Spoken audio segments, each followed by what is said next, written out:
Hi friends, எல்லோரும் எப்படி இருக்கீங்க? வளைகுடா நாடுகளில் வேலை செய்யும் நண்பர்கள் இந்த ஒரு 5 விஷயங்களில் ரொம்ப கவனமாக இருக்கணும். அப்படி கவன சிதறல்கள் இருந்தால் அது உங்களுக்கு பிரச்சனைகள் கூட ஏற்படுவதற்கு வாய்ப்பு இருக்குது. ஸோ இது போன்ற செயல்களில் யாரும் ஈடுபடக்கூடாது, யாருக்கும் எந்த பிரச்சனையும் ஏற்படக்கூடாது அப்படின்ற ஒரு விழிப்புணர்வு தகவலுக்காக தான் இந்த வீடியோ பதிவு செய்கிறேன். அப்படி என்ன தான் அந்த 5 தகவல்கள் அப்படின்றத பார்க்கலாம். ஃபஸ்ட்டு, அதாவது நீங்கள் இப்போ வெளிநாடுகளிலிருந்து இப்போ இந்தியா, இலங்கை போன்ற எந்த நாடுகளிலிருந்து இந்த வளைகுடா நாடுகளுக்கு வரும்பொழுது மருந்து பொருட்கள் ஏதாவது நீங்கள் கொண்டு போனீங்கன்னா, அதாவது உங்களுடைய உடல் உபாதை கூட நீங்கள் மருந்து ஏதாவது கொண்டு போகலாம், அதாவது ஏதாவது மாத்திரை ஏதாவது கொண்டு போகலாம். அந்த மருந்து பொருட்களுக்கு டாக்டருடைய ப்ரெஸ்கிரிப்ஷன் கண்டிப்பாக இருக்கணும். அதாவது டாக்டர் இவருக்கு இந்த மாதிரி டிசீஸ் இருக்குது, இந்த மருந்தெல்லாம் சாப்பிடலாம் அப்படின்ற மாதிரி ஒரு ப்ரெஸ்கிரிப்ஷன் எழுதி தருவார். ஸோ அந்த இது கண்டிப்பாக வச்சுருக்கணும். ஏன்னா அதாவது நீங்கள் கொண்டு வர்ற மருந்து பொருட்கள் சவுதி அரேபியாவில் பார்த்தீங்கன்னா அது தடை செய்யப்பட்டதாக இருக்கும். சவுதி அரேபியாவில் மட்டும் கிடையாது, வளைகுடா நாடுகள்லேயே பார்த்தீங்கன்னா அது இப்போ சவுதி அரேபியா இருக்கட்டும், குவைத், ஓமன், கத்தார், பக்ரைனு உட்பட வளைகுடா நாட்டில் பார்த்தீங்கன்னா இந்த நீங்கள் கொண்டு வர்ற மருந்து பொருட்கள் தடை செய்யப்பட்டதா தடை செய்யப்படவில்லையா அப்படின்றது உங்களுக்கே தெரியாமல் கூட இருக்கும். ஆனால் அந்த ப்ரெஸ்கிரிப்ஷன் நீங்கள் வச்சுருந்தீங்கன்னா விமான நிலையத்தில் அவங்க செக் பண்ணுவாங்க. அப்போ அது அதாவது தடை செய்யப்பட்ட பொருட்கள் அப்படின்னு சொன்னாங்கன்னா அவங்களே அந்த ப்ரெஸ்கிரிப்ஷனை பார்த்தா எதுவும் சொல்ல மாட்டாங்க.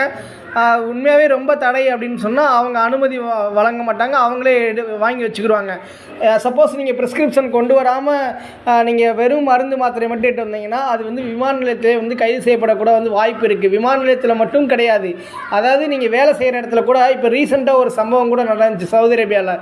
என்ன சம்பவம்னா, ஒரு நண்பர் அவருக்கு உடம்பு சரியில்லை அப்படின்றதுக்காக அந்த வேலை செய்கிற டயத்தில் அந்த மருந்தை எட்டு போயிருக்காரு, மாத்திரையை எட்டு போயிருக்காரு. அப்போ என்னென்னா, அதாவது திடீர்னு இந்த செக்கிங்லாம் பண்ணுறாங்க. இப்போ நிறைய இடத்துல சவுதி அரேபியாவில் போதை மருந்து பொருட்களை தடுப்பதற்காக பல்வேறு இடங்களில் செக்கிங் பண்ணுறாங்க. அப்படி செக் பண்ணும்பொழுது அந்த சவுதி போலீஸார் அந்த நபரை வச்சுருந்து அந்த மருந்தை பார்த்துருக்காரு. இது சவுதியில் தடை செய்யப்பட்ட பொருட்கள், நீங்கள் ஏன் இதை உபயோகிக்கிறீங்க? அவர்கிட்ட எந்த ஒரு ஆவணமும் இல்லை, அந்த டாக்டரோட ப்ரெஸ்கிரிப்ஷன் கூட இல்லாமல் இருந்திருக்காரு. உடனே கைது பண்ணிட்டாங்க. ஸோ இந்த மாதிரிலாம் பார்த்திங்கன்னா பிரச்சனைகள் அதாவது நிறைய பேர் சந்திக்கிறாங்க. அப்புறம் சில நண்பர்கள் விமான நிலையத்திலேயே அந்த மருந்து பொருட்களை டாக்டரோட ப்ரெஸ்கிரிப்ஷன் இல்லாமல் கொண்டு அப்பையும் சிக்கி தவிக்கின்றனர். இந்த மாதிரி சூழ்நிலைகள் இருக்குது. அதனால் டாக்டரோட ப்ரெஸ்கிரிப்ஷன் ரொம்ப அவசியம்.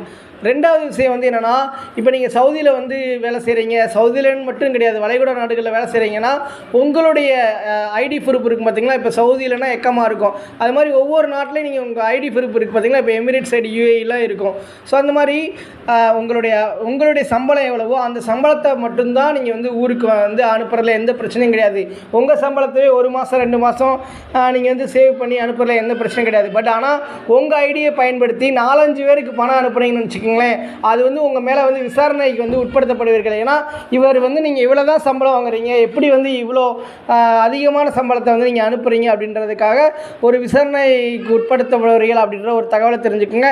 ஏன்னா சில நண்பர்கள் சிலர் விசிட்டில் வந்திருப்பாங்க, அவங்களுடைய பணத்தெல்லாம் சேர்ந்து அனுப்புறது இல்லை, 4-5 பேருடைய சம்பளத்தை ஊருக்கு அனுப்புறதில்லை. இந்த மாதிரி பிரச்சனைகளில் சிலர் சிக்கி தவிக்கிறாங்க. அடுத்ததாக 3வது விஷயம் என்னென்னா, அதாவது நீங்கள் உங்களுடைய எமிரேட்ஸ் ஐடியா இருக்கட்டும், இல்லை உங்களுடைய சவுதி அரேபியாவில் இருக்கிறவங்க எக்கமாவாக இருக்கட்டும், அதாவது உங்கள் ஐடியை பயன்படுத்தி நீங்கள் சிம்மு வாங்குறதுல பிரச்சனை இல்லை. இது போக நீங்கள் அதே அத்தாரைஸ்டு டீலர் தான் வாங்கணும். வேறு எங்கேயாவது வெளியில் வாங்குறது அப்படி நீங்கள் வாங்கிட்டீங்கன்னா அது உங்களுக்கே தெரியாமல் வேற ஒருவர் கூட உங்கள் எக்கமா ஐடியை பயன்படுத்தி அதை சிம் வாங்கி அதை உபயோகப்படுத்துறதுக்கு வாய்ப்பு இருக்குது. அதனால் அவர் ஏதாவது குற்றம் போன்ற செயல்களில் ஈடுபட்டார்னு நினச்சிக்கோங்களேன், அதனால் உங்களுக்கு கூட பிரச்சனைகள் ஏற்பட வாய்ப்பு இருக்குது. அந்த மாதிரி பிரச்சனைகளை கூட நிறைய பேர் சிக்கி தவிக்கிறாங்க அப்படின்ற ஒரு தகவலை தெரிஞ்சுக்கங்க. அடுத்ததாக, அதாவது சவுதி அரேபியாவில் இந்த ஆபாச படம் பார்ப்பது, ஸோ அது சம்மந்தமான செயல்களில் ஈடுபடுவது, ஸோ அதெல்லாம் சவுதி அரேபியாவில் மட்டும் கிடையாது, வளைகுடா நாடுகளே அது ஒரு தண்டனைக்குரிய குற்றம் தான்.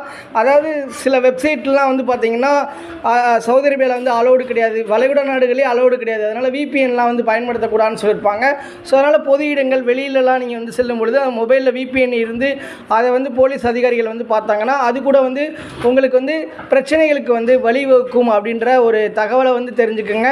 எப்பயுமே வந்து நீங்கள் அந்த வளைகுடா நாடுகளில் வேலை செய்யும் பொழுது அந்த நாட்டுடைய ரூல்ஸ் அண்ட் ரெகுலேஷனை வந்து நீங்கள் ஃபாலோ செய்து அந்த ரூல்ஸ் அண்ட் ரெகுலேஷனை மதித்து நம்ம வந்து வேலை செய்யும் பொழுது அங்கே இருக்கும் பொழுது எந்த ஒரு பிரச்சனையுமே வந்து கிடையாது.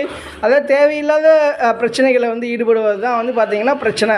அதே மாதிரி இப்போ நீங்கள் ஒரு ஸ்பான்சருக்கு கீழே வந்து வேலை பார்க்குறீங்க, ஒரு கம்பெனியில் வேலை பார்க்குறீங்கன்னா அங்கே மட்டும்தான் வேலை பார்க்கணும். என்ன தான் பிரச்சனை அங்கே வந்து ஏற்பட்டாலும் சப்போஸ் ஏதாவது நீங்கள் இப்போ இந்தியன் எம்பசி மூலமாக கூட முயற்சி செய்து ஊருக்கு போகிறதுக்கு வந்து வழிவகை செய்யணுமே தவிர அதை தவிர்த்து இப்போ அந்த கம்பெனியை விட்டு விலகி செல்வது, அதாவது அந்த முதலாளி அந்த நிறுவனத்தை விட்டு நீங்கள் தப்பி செல்வது அது கூட ஒரு தண்டனைக்குரிய குற்றம், ஒரு விதிமுறை மீறல்களாகும்.